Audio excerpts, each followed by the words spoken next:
Thank you, everybody, for coming out. I really, really appreciate it. This is the first talk that I've done in my hometown.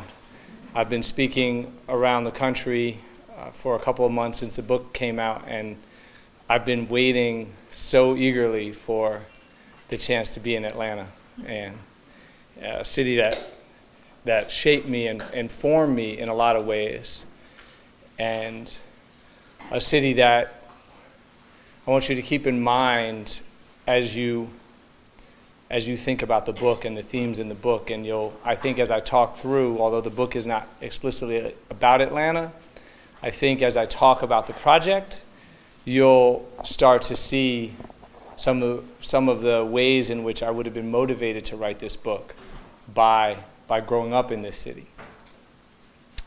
A brief pause for self-promotion. At 7 p.m. tonight, I'll be speaking at First Baptist Church in Decatur, an event that's sponsored by the Georgia Center for the Book. So if you know anybody, well, look, if you walk out of here and you're like, this is terrible, skip it. But if you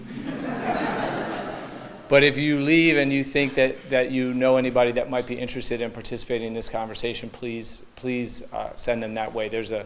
If you Google Georgia Center for the Book, the link will come right up. And my website, jamesformanjr.com, has an upcoming events tab, which has all of the different talks that I'm giving this fall. So I thought I would start today by talking about how it is that I came to this project, my motivations. I know there are this is an interdisciplinary group, and there's folks from undergrad, grad school. I think my own view is that when people talk about their motivations for writing a book, it's always, it's always, for me, when I'm in the audience, I always think that it's a good way to start. And so if you're going into teaching and you're thinking about launching your first project in your talks, a little plug for considering beginning with where you began, your motivations. So the first motivation for me has nothing to do with criminal law, criminal legal system. I'm the kind of person who, if I go to a film or I watch a television show and there's no African American characters in it, and people say, well, what did you think about the movie? My first reaction is always, well, where are the black characters? I don't like us being written out of film. I don't like us being written out of television. I don't like us being written out of history, most especially, written out of law. So I knew that my first project, was going to be a book that had African American characters front and central in the narrative, having intellectual debates, political debates, policy debates, debates about law. And we weren't going to be side characters that got, the best friend that gets killed at the first act. But robustly throughout the story. The second motivation is very much grows out of the criminal system. There's a lot of stories in this book. One of the stories, this story that I'm about to tell you, is a story that's in the introduction of the book. It's a story of a man a boy I represented named Brandon. He's a teenager.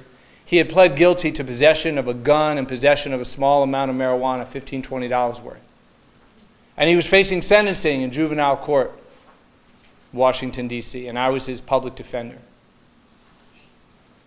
And I had taken the job because I viewed the work as the civil rights work of my generation. We didn't have the term mass incarceration when I started as a public defender. But I already knew that 1 in 3 young black men was under criminal justice supervision. That same report from the Sentencing Project that reported that also reported that black women were the fastest growing portion of the prison population. I already knew that the United States had become the world's largest jailer. We had passed Russia and South Africa to the point that by the early 90s it was being reported that 5% of the world's population had 25% of the world's prisoners.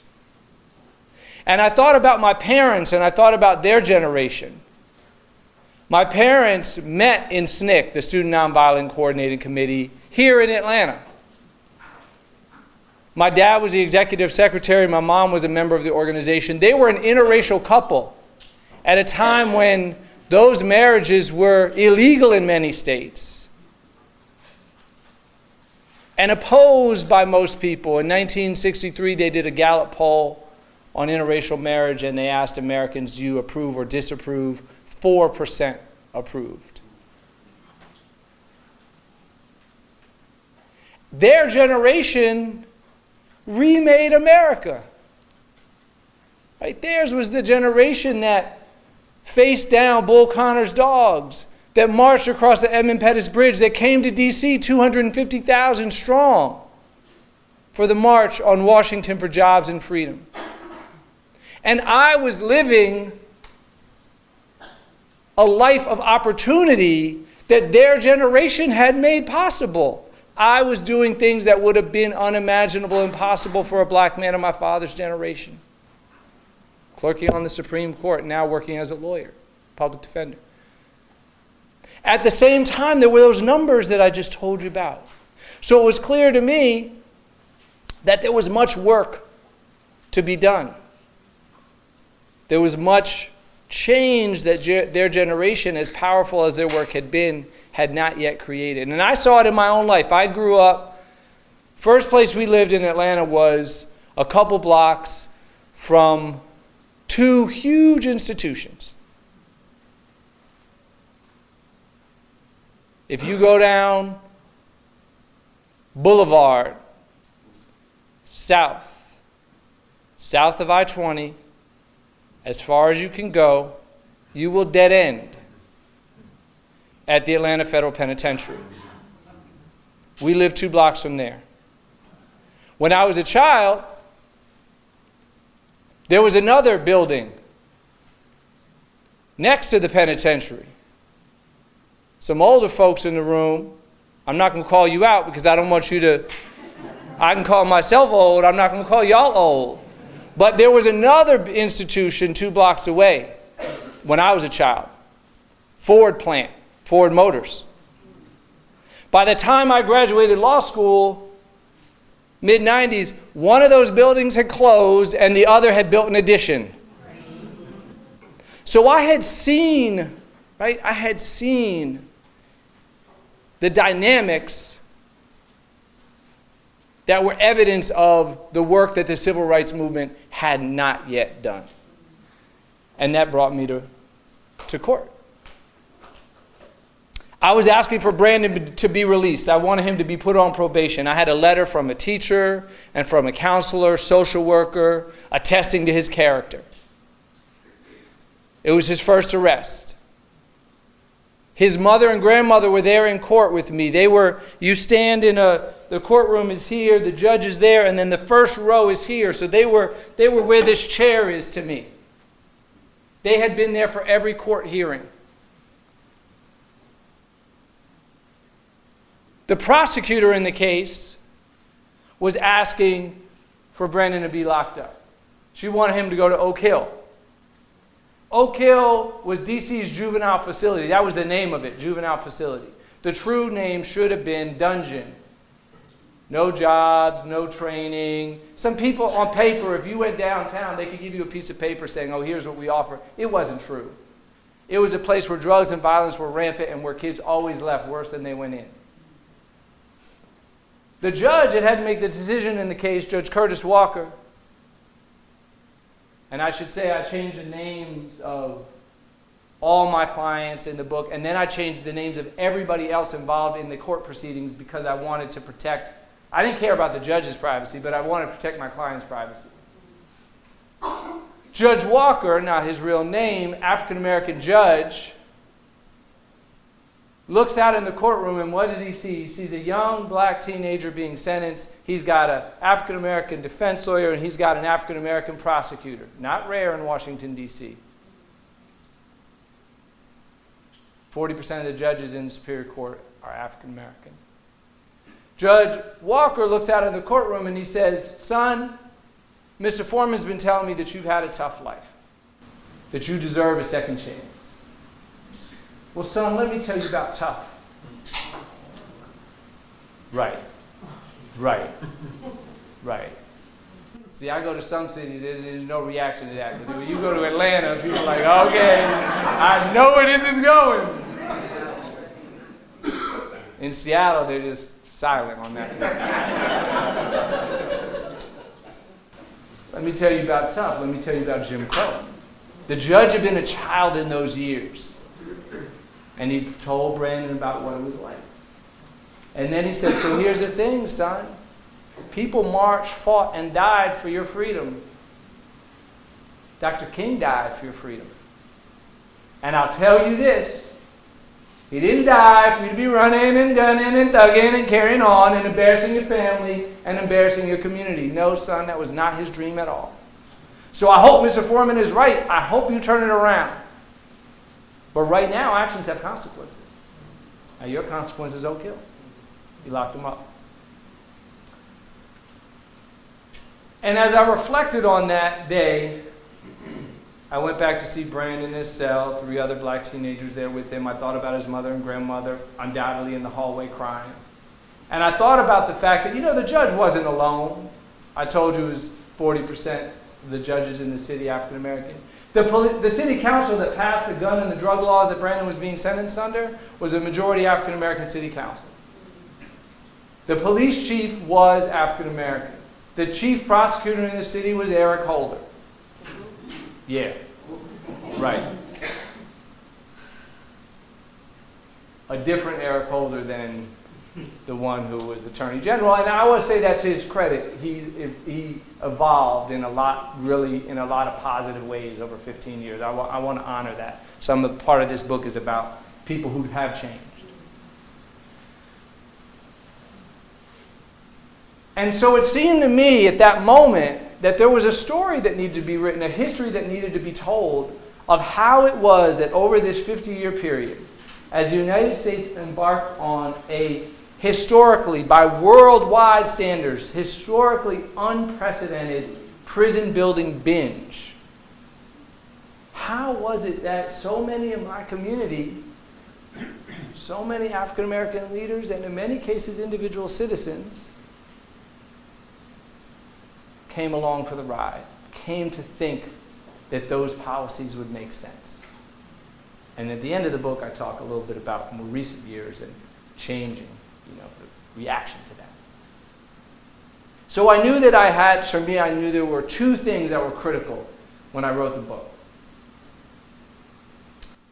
One is that I had to write from a stance of empathy and nuance. I had to try to get in the head of people who were making decisions that I disagreed with. And for any of y'all that are doing historical work, I make a plea to try to think along those lines. And then the other thing that I knew that I had to do is that I had to, even though I was writing a story about African American, characters, I needed to, not for the book, not for one chapter, not for one paragraph, not for one page, not for one sentence, lose sight of the fact that there were larger structural forces, a history of discrimination and racism and institutionalized and structural racism, that created the world that the people that I was writing about were operating within. So it's simultaneously a story about the choices that they made and a story about the limitations and the constraints that they were under. So that's the motivation for me then and the challenge of the book. So they are selling books. So we could stop now. Books are for sale outside. Y'all can go read and get the answer. But I think that you're here for this talk because you want to have some sense of, okay, well, what's the core of the argument? So let me turn to that now. So the first part of the argument I think is crucial to understand is rising crime and violence and the toll that they were taking on African American communities in the 1960s and then again in the 1980s, especially heroin and crack, but throughout this 50-year period, and the response that generated. So, when I talk to my students about drug crime and violent crime related to drugs, to the extent that mostly their connection to that is like The Wire and crack. The 80s and early 90s. I mean, for those that don't have personal experience, for those that are picking it up from the media, that's where they go. But in the book, I started in the 60s because in the 1960s, the heroin epidemic ravaged black communities. And it was the crack before there was crack. So in Washington, D.C., in the 1960s, the homicide rate tripled. It doubled nationally. It doubled in Atlanta. Heroin. They tested everybody entering the D.C. jail every year, and in 1964 they found that 5% of the population was heroin addicts. By 1969, that 5% had become 45%. Right. And it wasn't just the numbers, it was also then the fear and the anger that generated. So one of the things I did in researching the book is I went to look at archives of elected officials. This is a great source of records, folks. Elected officials who have retired. See, if you talk to people today, they don't tell you the truth because they're in office, they're trying to get reelected. But people that have retired who turn their papers over to libraries, there's an incredible wealth of information, not just about the thinking of the elected officials, but about their relations to citizens, because depending on how people kept their files, some people kept the letters that they got from citizens. So D.C. council members in the 1970s and 1980s, their letters are in various libraries around D.C. Now there's no keyword searching, there's nothing. It's file folder, pull out, look at the letter, put it back. If you do that for summer after summer, you discover how this rise in crime and violence was impacting neighborhoods and communities. So I found letter after letter after letter from mostly black citizens writing to mostly African American elected officials saying things like, I can't go outside. I feel like a prisoner in my own home. I feel like a stranger on my streets. The drug dealers are on the corner. I cannot take my child to school because I don't want them to see that, and I'm afraid. I can't leave in the park after school because there's shooting in the park and there's dirty syringes in the park. And over again they say, do something. Do something. You have to do something. Now, who's receiving these letters? That's the second big argument in the book. Because the generation of people that are receiving these letters are the first generation of African American elected officials to come into office in the 1970s. Right? There's an 800% increase in black elected officials in the 1970s after the passage of the Voting Rights Act and the decline of formal Jim Crow. This is a generation, many of whom are from the South, many of whom were in the Civil Rights Movement. All of whom remember the long history of under-enforcement and under-protection of the law in black communities. I mean, my dad used to tell me about this even before I started researching the book when I became a public defender. And he would talk to me about how in the 40s and 50s in Mississippi, we didn't call the police when there was something that happened because the police weren't going to come. And if they did, you could guarantee they were going to make matters worse. This is a generation of folks, right? They remember Southern sheriffs in cahoots with the Klan. When asked about homicide in a black neighborhood, that's not homicide. That's another dead black person. And trust me, they do not use the words black person. So they know this history, they come out of this history, they're formed by this history, and now they're in office and they're bound and determined to protect those letter writers, to respond to those letter writers who wouldn't have even bothered to write the letter before the Voting Rights Act, because they would have known that they would not have expected, but now they expected. Our people were in office. They expected a response. Okay. But why police and prisons and prosecutors? Public safety is a problem. You want to respond to it. In fact, you view it as a civil rights issue to respond to it. But why respond this way? And that gets to the third, for me, big argument in the book. Which, as I said up front, this is a book with features African American characters. But I also said that any story about black elected officials and black citizens has to be a story of constraints and limitations.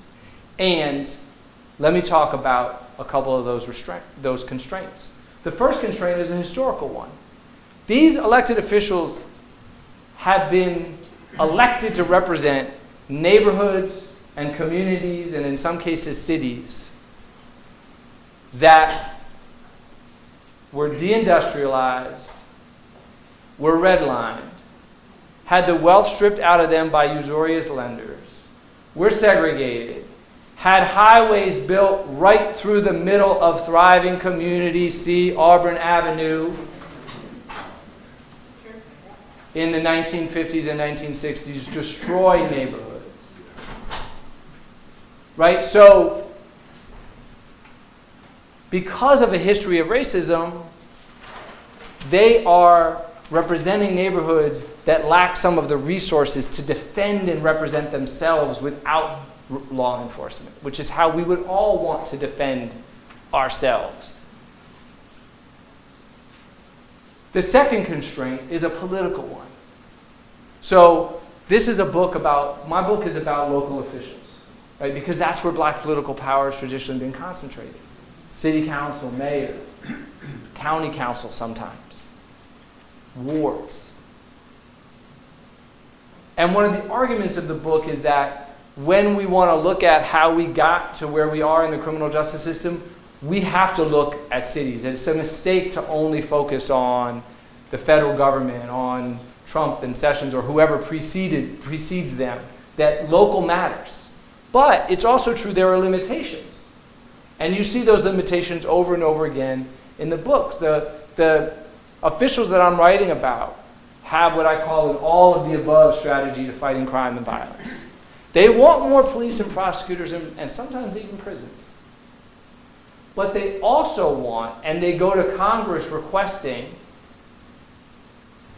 infrastructure investment, roads to be built, schools to be funded, jobs to be created, segregation to be fought, national gun control. They pass gun control laws in cities, D.C., Chicago, Atlanta, anywhere that state law will allow a black community to pass local gun control law, they do. But they also go to Congress and they say, we want the national government to pass national gun control because we know that local gun control by itself won't solve the problem. They go to Congress and they say, we want a Marshall Plan for urban America. We want the United States government to invest in black communities the way the United States government invested in Europe after World War II, to rebuild, to revitalize. They don't get any of that. So they have an all-of-the-above strategy, but they get one of the above. And the one of the above they get is law enforcement. And the last constraint that I want to mention, and because I think it's a constraint that continues to limit us to this day, is a constraint of imagination. So there's lots of examples of this, but let me share one with you that I write about. And it involves a city council member in Washington, D.C. named David Clark. In 1975, Washington, D.C. gets home rule, gets a locally elected city council that has the authority a couple years later to pass criminal law. 11 of 13 of the members of that city council are African American. 2 are white. Dave Clark is one of the white ones. He has an unusual biography. He went to Howard University Law School. He worked with, well, unusual for a white guy. He went to Howard University Law School. He worked with Martin Luther King. He became a lawyer for poor people. And then he runs for city council. He's not a drug warrior, the opposite. The first thing he does when he gets into city council is he tries to push for marijuana decriminalization in the city. 1975, it almost passes. It fails actually because of a coalition of black ministers and a black nationalist city council member. And that's chapter 1 of the book. It's really interesting, I think. But what I want to say about Dave Clark is he's not a drug warrior at all. Okay, but now 5 years later, 1980, 1981, heroin, which had receded for about a decade in DC, comes back, and all of a sudden the letters generate up again. I don't endorse this language, but people write letters saying, you know, there's a junkie nodding off on my stoop on the corner. They're gathering in my backyard, and there's dirty syringes, and again, do something. I've got to do something. So Dave Clark, responsible government official, responsible city council member, he does something. He takes these letters and he forwards them to the head of the relevant government agency. He then gets a letter back saying, Councilmember Clark, I've received your letter, I've received your citizen complaint, we're on the case, and he then takes that packet of material and he sends it to the citizen. Now I have to say, as somebody that writes my elected officials and never gets a response or gets a form response, I'm pleased with this level of service. However, here's the thing. Who's he send the letter to? Does he send it to the head of the Department of Mental Health? The Department of Addiction and Rehabilitation Services? Social workers? No. He sends it to the police chief. Because he's constrained by his imagination. He's an American.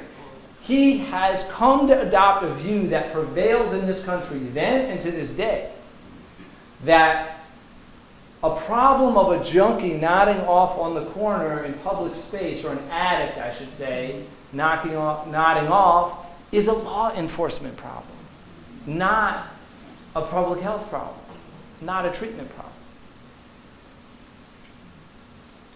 So that's the core of the book. There's some other things maybe we can talk about in question and answer. There's about class in the black community, respectability politics, we can talk about that. There's other kind of arguments traced throughout the book. The rise of black police officers and what difference we expected them to make. Chapter 3 of the book tells the story of how we go in this country from no black police officers, it's unheard of, unthinkable to have a black person with a gun, to majority black police forces in DC, in Atlanta, in Detroit. Martin Luther King Sr., Morehouse College Chapel, 1944, stands up and repeats a cry that was widespread throughout Atlanta's black community at the time. 105,000 Negroes deserve one Negro police. There were 0 at the time. And why? And then, so the story of how that then came to be, and what that has done, or I emphasize not done, to change how police behave. We can talk about all that. But I want to just, in the last couple minutes before we go to Q&A, I want to just spend a few minutes on the kind of what to do now in response part of the story. The book is mostly historical, and again, those of you that are writing projects, one of the challenges is that you will face, that I face, is how much prescriptive stuff to include in a historical book. So I've done some. Let me offer a few thoughts just to close us out on this. There's a lot, and I write about, and we can talk about in Q&A, about ways to change the criminal legal system to make it actually protect people, and in ways that are less abusive and damaging than our current system. there's things that police, prosecutors, social workers, et cetera, or probation officers can and should do. But I want to talk more generally about what we can do as citizens. And I want to just step outside of the criminal system for a minute, because one of the arguments of the book is that it's easy for us to think that there's one moment, Nixon declares the war on drugs, Reagan doubles down, there's one set of actors who's responsible for this atrocity. But my argument is that that's not the right way to think about it, that this is more of a collective responsibility, that within the system, within the political system and the legal system, it's 50 states and the DC and the federal government, 3,000 counties, police who don't talk to prosecutors, don't talk to judges, all these disjointed non-system, I call it. But if everybody in the system, or the non-system, if everybody collectively over a 50-year period decides we are going to become, in our domain, harsher, more punitive. We are going to lock up more people. We are going to give longer sentences. We are going to revoke probation and parole more often. If everybody does that, then nobody by themselves has to actually double and triple down. Everyone only has to change their behavior 10, 15, 20%. People can change their behavior in relatively small ways, in ways sometimes so small they don't even notice it. Oh yeah, Brandon, lock him up. It wasn't that long. Judge only put him in prison for 6 months. I bet if Judge Walker were here today, he would say 6 months. What's 6 months? I didn't give him 30 years. But the thing is, if everybody becomes even a little bit harsher, but everybody does it, and everybody does it for 50 years, then you get mass incarceration. Then you get 2.3 million people in prison, 7 million people under criminal justice supervision. What that means, though, is then we all are going to have to respond in the opposite direction. And so I just want to say a couple things outside the system that are more personal to me. Employers, right? Employers and universities. Let me bring universities into it because it's connected. Both universities as employers, right? Universities are huge employers, and universities are admit students. So universities can affect this in a couple different ways, based on who they hire, what their rules are, and also what their rules are who they admit, what their rules are about who they give financial aid to. And one of the things that's happened over the last 50 years is everyone in civil society has joined in the criminal justice system in ostracizing and stigmatizing and excluding people on the basis of a criminal record. I just wrote a piece on Friday in the New York Times, on the New York Times website. I hope you get a chance to see it, about the case of Michelle Jones, a woman who was trying to get a PhD up at Harvard and was recommended for admission by her department, but rejected by the top brass at the university because of a crime that she committed, a very, very, very heinous crime that she committed 20 years ago. She killed her son. And since that time, she compiled a record of excellence that would be unimaginable for most people who weren't locked up. And she went through every hurdle, and she was recommended by her department. And the top brass said no because of that past act.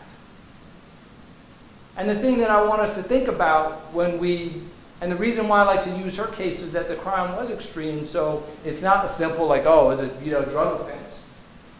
Although even that many people get excluded all the time. But I'm picking her case because it's an even more challenging case.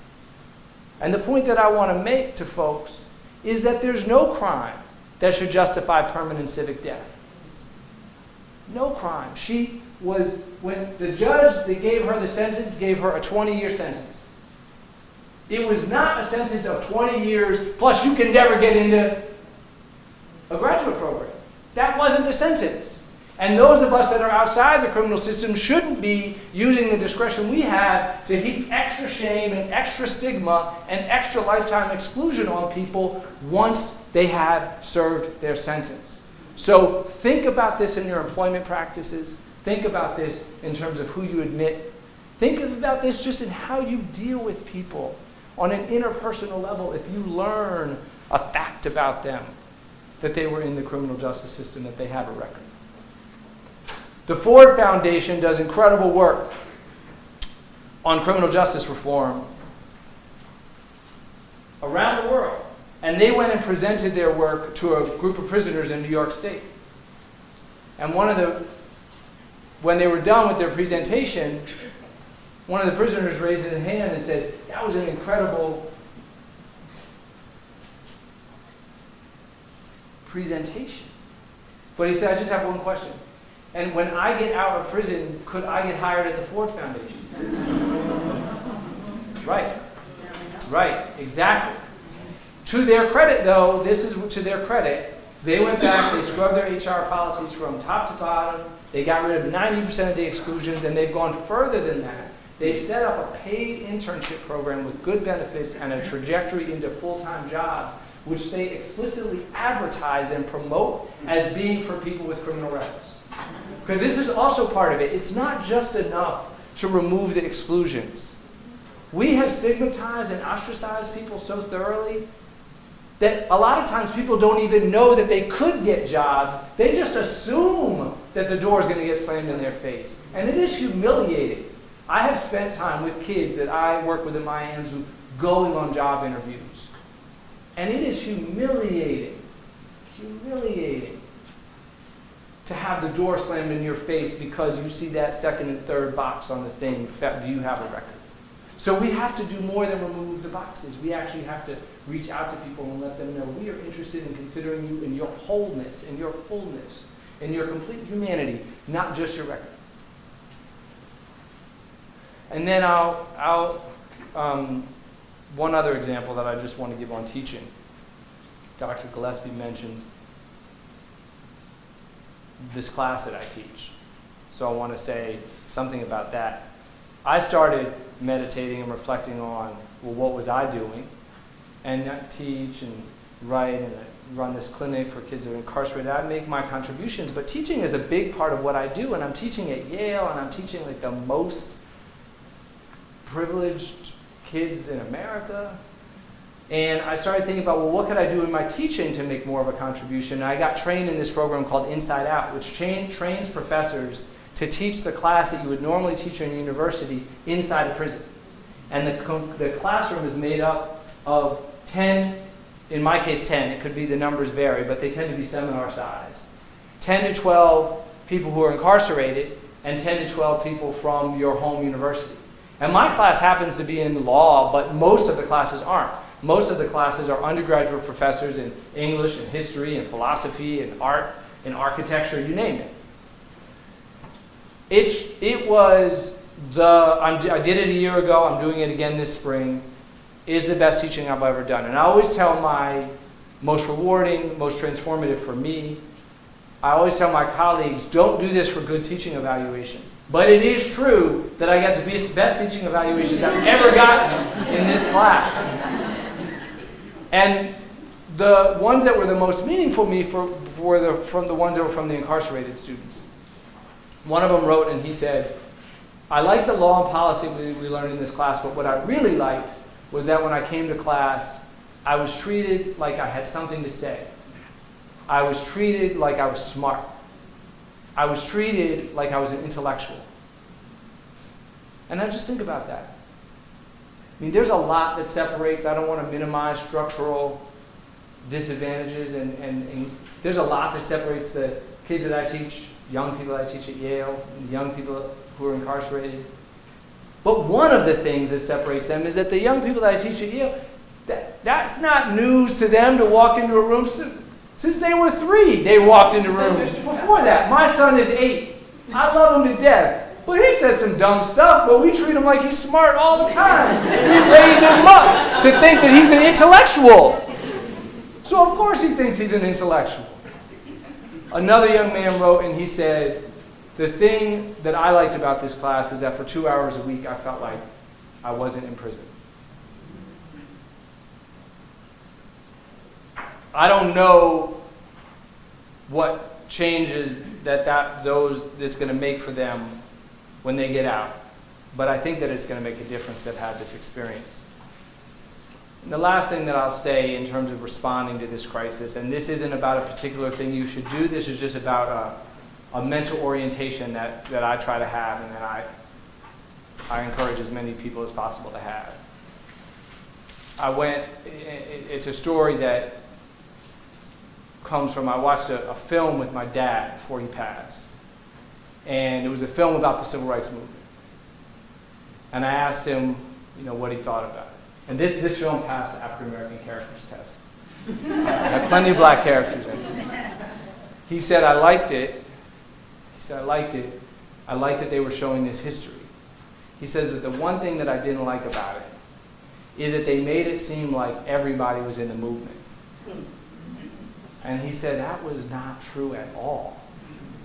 We were lonely, we were unpopular. He said, I would go on to college campuses trying to recruit kids to join the movement. People, the administrators wanted to kick me off. Parents were mad that their kids were talking about taking time off their studies to be in the movement. I had 250,000 people at the March on Washington. If you ask, there'll be 10 million people that told you they were there. It was 250,000. He said, and he didn't say this, but then I looked it up. Dr. King, 1966, Gallup poll, favorable, unfavorable?